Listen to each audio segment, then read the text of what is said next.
वालेकुम दोस्तों, की हाल चाल है जी। उम्मीद है कि तुम सारे खैर खरीद नाल होंगे।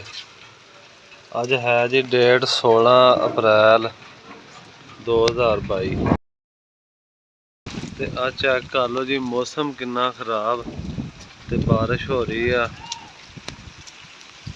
आ ट्रैक्टर वाला भाई आ डिस्क लिया के भी खड़ा की खड़ा वोन चला सिला किते।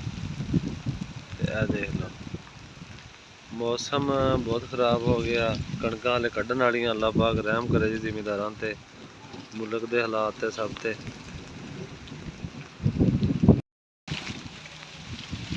देख लो जी हाले अफतारी नहीं हुई ते अफतारी का टाइम होने वाला ही है ते बारिश शुरू हो गई ते नेरा कितना हो गया। बदल अचानक ही आए तो बहुत ज़्यादा आए ते जिमीदारां लई तमाम दोस्त दुआवां करियो, वीडियो नूं लाइक करियो, शेयर करियो। इहदे नाल ही सानूं दो इजाज़त। अल्लाह हाफिज़।